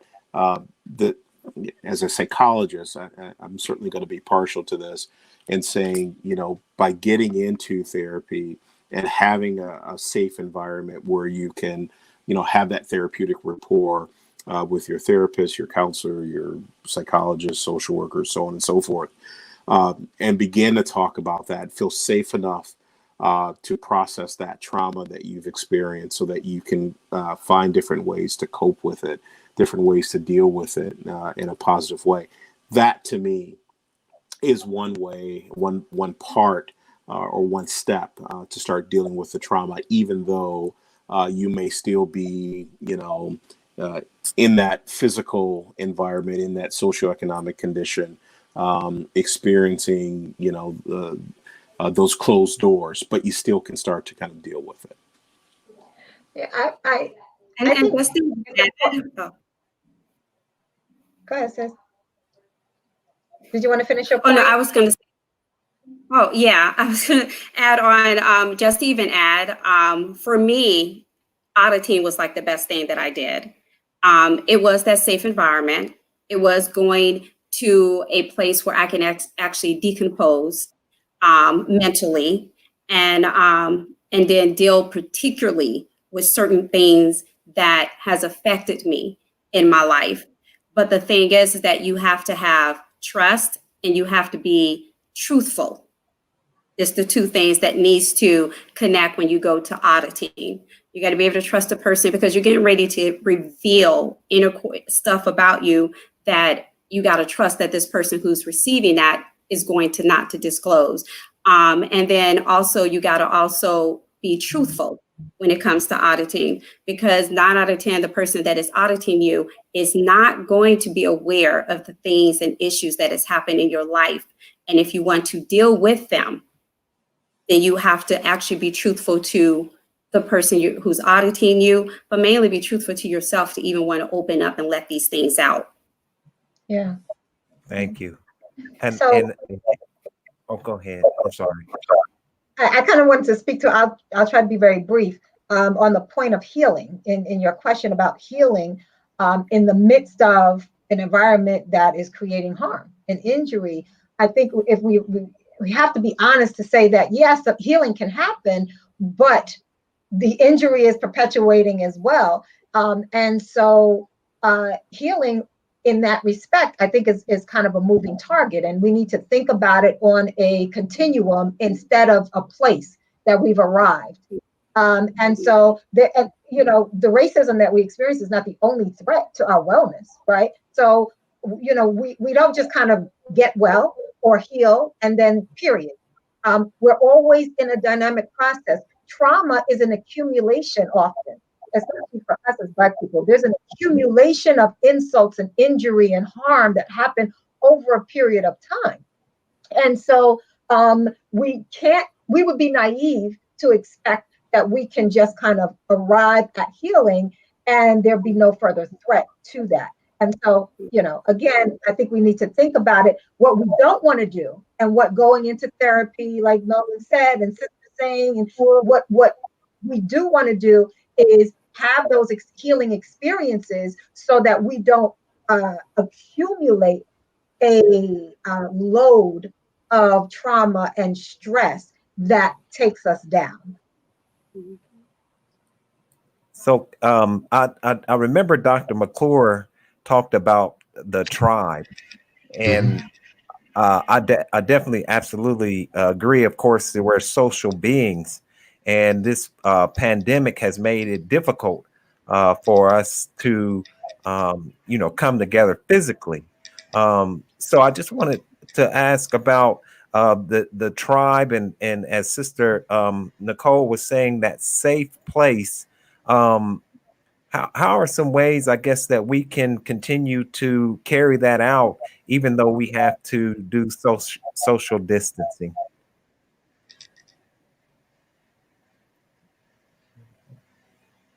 Right. Go ahead.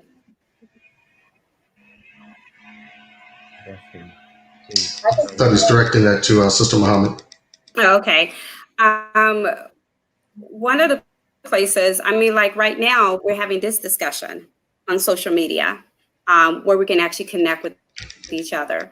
And as it stands right now, when it comes to the social distancing, you are giving parameters where you actually can be in contact with the person as long as you have your face covering and you keep a social distancing when speaking and communicating with someone.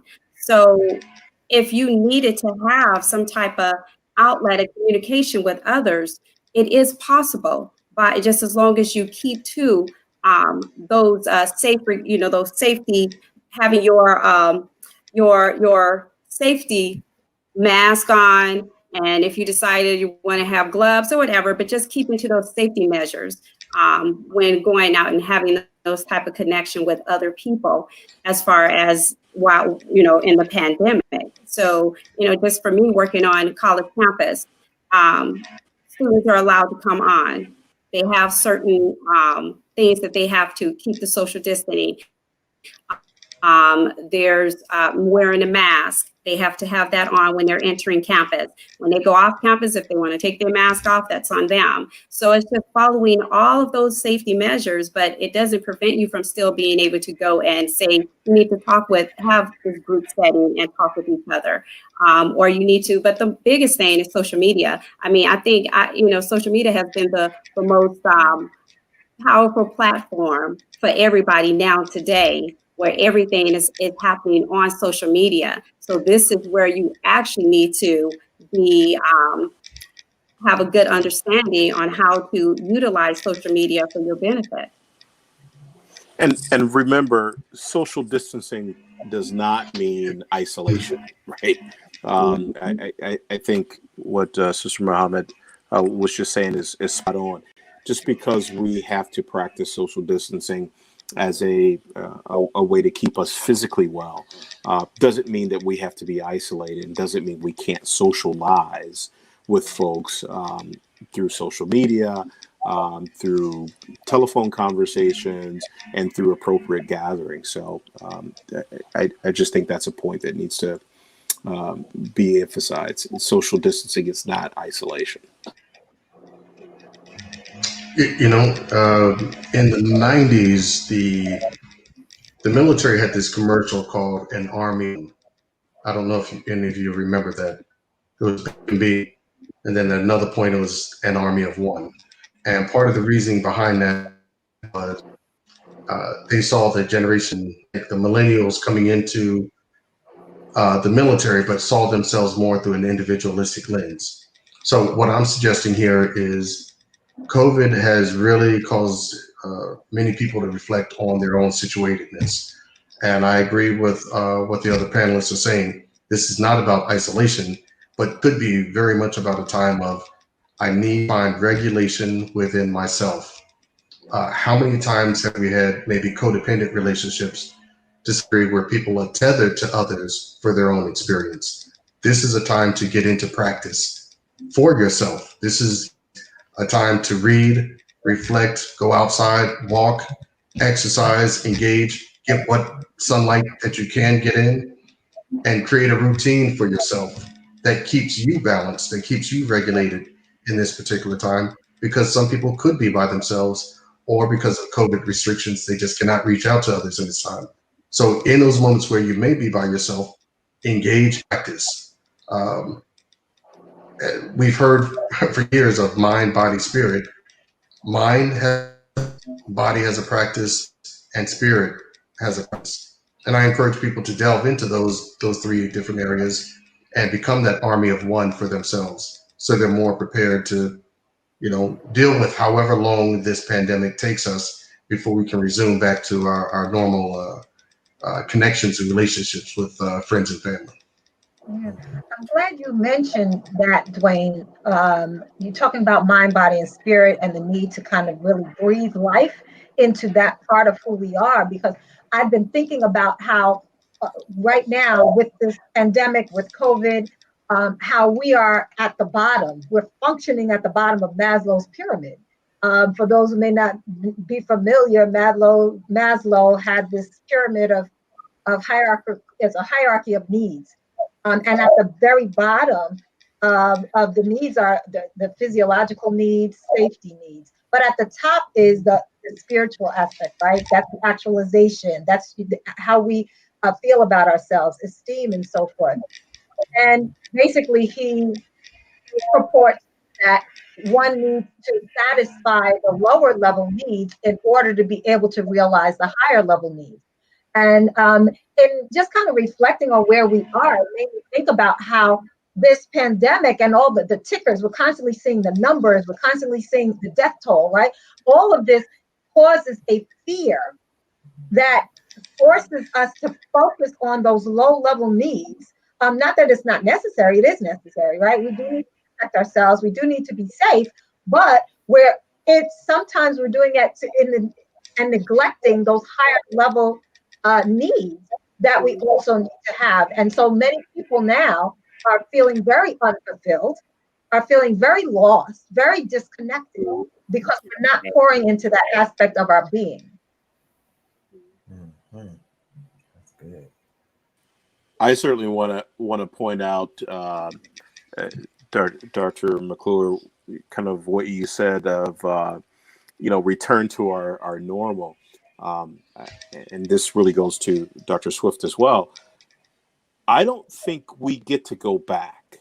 I think we will kind of see a hard shift in our history, global history, when we talk about COVID-19 years from now, and we'll come back to a point where we say we did things like this in 2019, and after 2020 we did things like this, right? I don't know that we get to go back. I think there are certain things that we'll integrate, but I think there's some real change, and that piece of self-reflection, that piece, and I want to kind of get into people's environmental theories, but this time for planetary healing, I think we're going to be studying this for a long time. Yeah, I agree. Great. Any other points that people wanted to bring up about, because we kind of strayed away from our topic of depression and season, this being. I don't know. I don't think we did stray away from it. Okay. We're talking of those stressors, It's all a part that of it. anxiety, that trust, that, oh my God, truthfulness, right? You've been able to, I'm going to write your book for you. Good Lord. But I think that all factors in, Dr. Swift, to that topic of depression. Seasonal being very specific, but we're talking about people's experience of depression, how it manifests, and certainly ways that people can combat that and really cope with it, deal with it on multiple levels. Yeah. I have just one last question.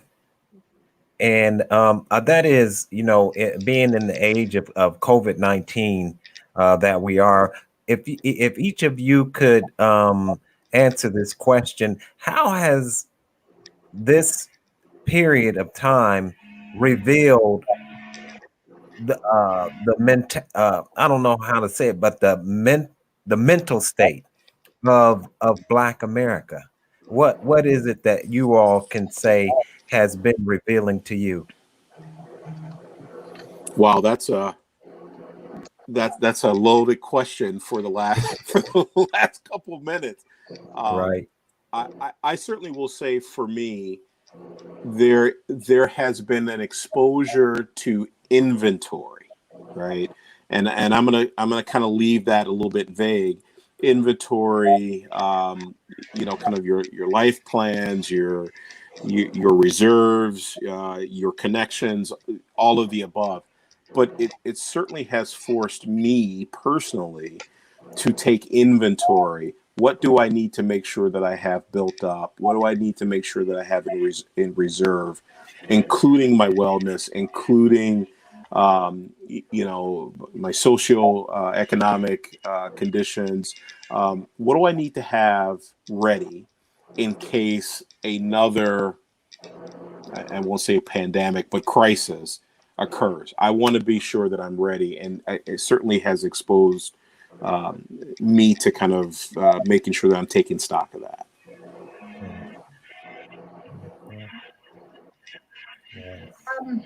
I can speak to that. I think that's a great question.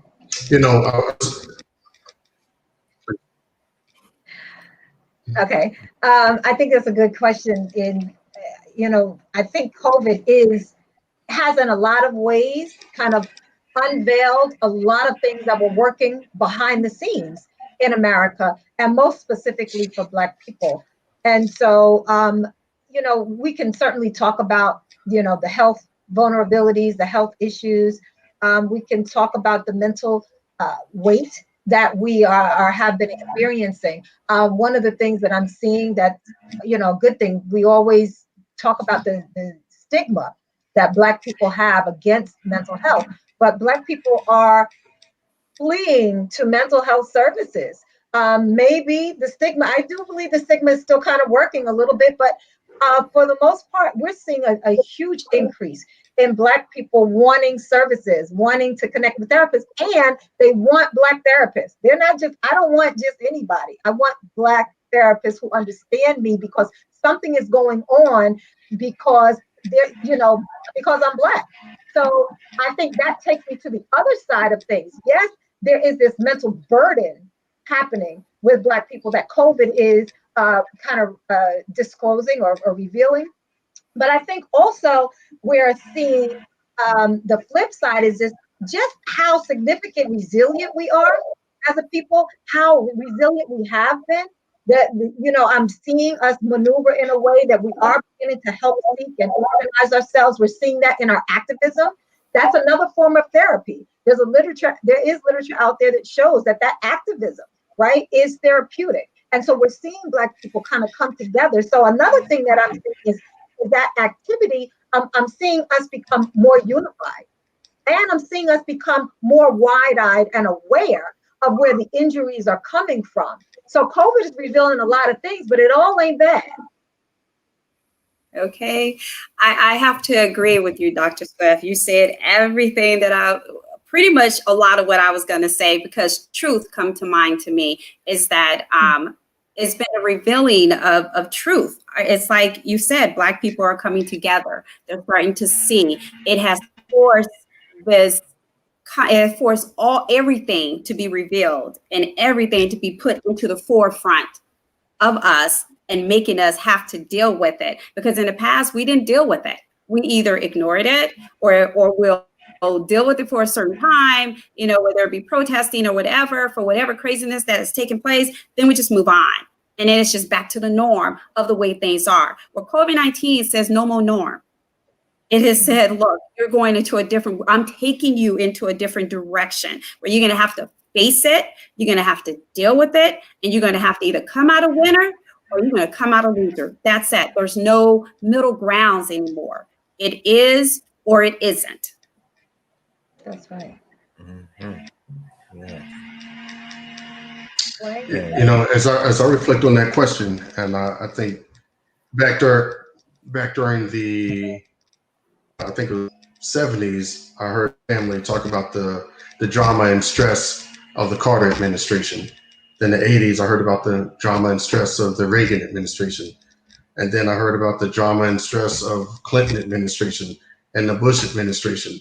And so I put it out there like this: we're up next. And so in terms of the Black community, we're kicking off the mud from our cleats, and our generation, depending on what generation people are showing up to this conversation in, not 5 years old anymore, 10 years old, 15 years old. We are now full-fledged adults, and we're wrestling with the same things that generations past have been wrestling. And so what are we going to do in this day and time when the pitch comes down towards us? Are we going to stand there, take our feet in the ground, do the work, and take a swing at the problem before us, if that makes sense?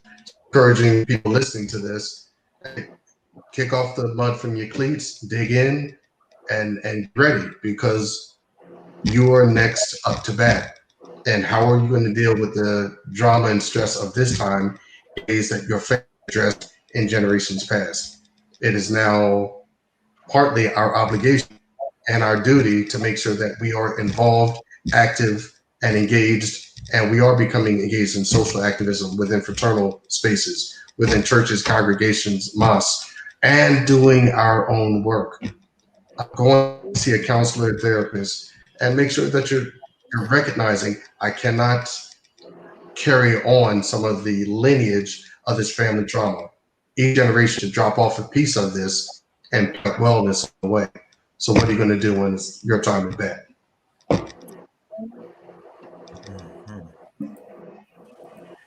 Well said. Well said. I know our time is short. I'm looking at the ticker, but I certainly want to say to my colleagues here on the panel and everyone who's listening, from me to all of you, from my family to all of you, happy holidays, Merry Christmas, Happy Kwanzaa, Happy Hanukkah, and Happy Random Friday that's approaching. And I just want you guys to hear from me that I am certainly thankful for being a part of this discussion, but thankful, to contribute to the discussion. So thank you so much. So Melvin, allow me, if we can, in a few minutes that we have, I wanted to share with our listeners some resources that might be helpful. So was there anything more? Can I do that now? I didn't know if you have more to say. Okay. So there are 3 resources that I wanted to share for our listeners that are specific for Black people. That's another good thing that's coming out of COVID. Black people are realizing we need some culturally specific help. I'm seeing that a lot. And so we are coming together and we are doing what we need to be doing in order to create that. We are each other's medicine. So the Black Family Summit, which was actually brought into existence, or it was the brainchild of the Honorable Minister Louis Farrakhan. The Black Family Summit has started what is called the Community Cares Listening Line. And essentially, it is a number that you can call at any time of the day or night, and it can connect you to services for if you just want to talk, if you want to get resources, whatever it is, they can help to be that bridge to connect you to services that are culturally specific. It is a for us, by us effort. So please call that number 1-877-719-1117. Is the Community Cares listening line. We organized it early on in COVID. It was for essential workers, but we frame essential workers very broadly because according to the stats, over 85% of us were considered essential workers. We had to be out on the front line, and we may not have been in the operating rooms or in the hospitals, but we were driving buses. We were at the cash registers, right? So we're essential workers, many of us. Most of us were the essential workers. So please feel free to call. That's one. I want to also point us to the S.A.D Fund. The S.A.D Fund has a crisis text line that is specific and designed for youth, for Black and Brown youth. And it is a text service because they realize that many of our young people kind of shy away. It was more focused for people on the campus, people who are in universities and colleges, but anybody can call. And so the workers are trained in order to be able to service Black and Brown young people. So you can just text 741-741 to, text Steve to that number. Text Steve to that number. And again, that's for young people. You want to just kind of text with someone. You don't want to show your face. You don't want to, them to know who you are. You can anonymously get help, assistance, and support 24 hours a day, 7 days a week. And the last one that I want to highlight is the Salbona Healing Circles that were created, again, during Corona, during the pandemic, to help give us a space, Black people a space, to be able to come together and heal. The Salbona Healing Circles is the creation of the Association of Black Psychologists, of which I'm a member. And you can, if you want more information on a circle, you can email virtualhealingcircles@absci.org. That's virtual healing circles with an S on the end at abpsi.org. If you email them, you can get more information about how to have your own circle or how to join a circle as well. And so there's 3 minutes left. Thank you. Did anybody else want to add anything? If in those, we have 3 minutes. Maybe we can each close out with a tip on, how to manage this depression during the holidays. One quick tip, sis. Go ahead. Oh, me first. Okay. I'm trying to jump in. I can go first. But, well, one of the things I can say is I think that can help alleviate some of the stress of the holidays. I think Melvin said it earlier, watching social media, we build these expectations that the holiday is supposed to be a certain way. It's supposed to be, family getting together. It's supposed to be happy. It's supposed to be, and when there's deviation from that, we get a lot of distress because of that. So one of the things that I want to throw into the pot is just kind of, being aware of our supposed to be's and recognizing that there isn't any supposed to be. And especially in 2020, it's not going to look like it usually looks. Dr. McClure, why don't you go ahead? Finding peace in the things, finding contentment in the small things of life. I could say that as normal advice to you. Instead of the magnitude of the season, how about the most minimal of things to find gratitude in? I like that. Mm-hmm. Yeah. And me coming from, I always got to put Allah at the head of the table, or God, or wherever names that you call, the one, the creator. Prayer, staying prayerful, taking that moment to yourself. and to give thanks to the Creator, but also, and being grateful to the Creator because you've got this far, you've gone this far. So, and it's by the permission of God. So stay in your prayers because that is the one thing that is going to, be able to keep you grounded, keep you from stressing out in this world. If it wasn't for me going, and we're made to actually do prayer quite a time throughout the day. And if it wasn't for that, I don't even know, my thoughts. So stay prayerful and study up. That's right, sir. That's a great way to close out. I won't top it from there. So thank you all. Thank you. Good night. Thank you. Good night.